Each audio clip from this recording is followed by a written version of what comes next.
तो हेलो दोस्तों, स्वागत है आप सभी का आज के इस नए वीडियो में। तो इस वीडियो में आपको बताने वाले हैं पार्ट 3 हिस्ट्री का, इतिहास का पार्ट 3 जो भूमंडलीय विश्व का बनना यानी ग्लोबलाइजेशन करके चैप्टर है, न्यू ग्लोबल वर्ल्ड। तो उसमें हम आपको बताएंगे कि कौन कौन से क्वेश्चन बहुत बहुत इंपॉर्टेंट है और हम कुछ क्वेश्चन आपको टॉपिक वाइज समझा के दिखाएंगे। और इन क्वेश्चंस को अगर आप करते हैं तो बोर्ड एग्जाम में बहुत अच्छे मार्क्स आप हासिल कर सकते हैं।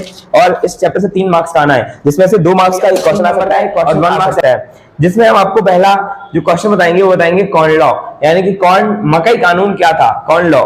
तो ये जो लिखा हुआ है, लिखा है ब्रिटेन सरकार ने एक भूस्वामियों के दबाव में आकर सरकार ने मक्का के आयात पर यानी कि इसके इंपोर्ट पर क्या करा, पाबंदी लगा दी थी, बैन लगा दिया था। इस कानून को हम जो गवर्नमेंट का ये कानून है ब्रिटेन सरकार का, इस कानून को हम कॉर्न लॉ के नाम से यानी मकई कानून के नाम से जानते हैं। तो ये वाला क्वेश्चन बहुत बहुत इंपॉर्टेंट रहेगा, इसको आप सभी लोग क्या करें, लर्न कर लें। इसके बाद सेकंड क्वेश्चन है हायर परचेस क्या व्यवस्था थी। हायर परचेस इंग्लिश में भी हायर परचेस बोलेंगे और हिंदी में भी क्या बोलेंगे, हायर परचेस बोलेंगे।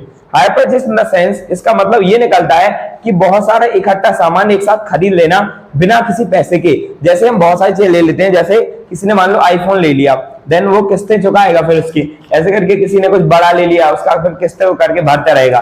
तो ऐसे करके क्या करते थे पहले के जो लोग थे, उनके लिए एक व्यवस्था थी खरीदारों के लिए कि ये क्या करते हैं, 1 बाय 1 करके सामान खरीदते जाते हैं और उसकी जो पैसे हैं उनको किस्त या मंथली इंस्टॉलमेंट, ईयरली इंस्टॉलमेंट जैसे उनके पास पैसा आता है उसको देते जाते हैं। तो ये था हायर परचेस। हायर परचेस मतलब किस्तों में पैसा जमा करना और सामान एक साथ ले लेना।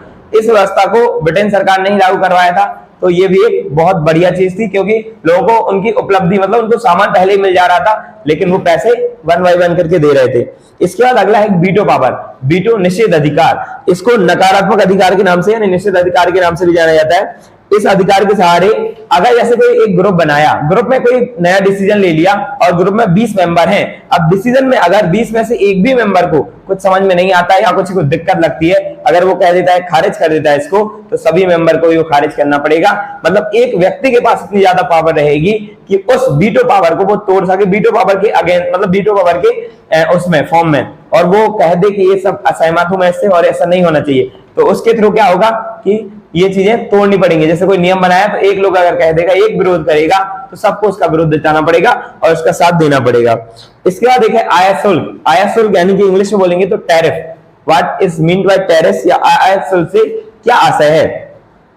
आयात शुल्क वो होता है जब एक सीमा से दूसरे सीमा पर कोई सामान, जैसे मान लीजिए एक राज्य से दूसरे राज्य में कोई सामान ले जाना है, तो उनके आयात पर यानी इंपोर्ट पर जो टैक्स लगाया जाता है, सीमा शुल्क इसे बोलते हैं। जो यहाँ पे सीमा शुल्क लगाया जाता है मतलब कि जैसे बॉर्डर पे जो टैक्स देना पड़े आपको, बॉर्डर से आपको क्रॉस करना है तो आपको वहां पे जो टैक्स देना पड़े उसे अपन आयात शुल्क के नाम से जानते हैं, जिसे इंग्लिश में टैरिफ बोलते हैं।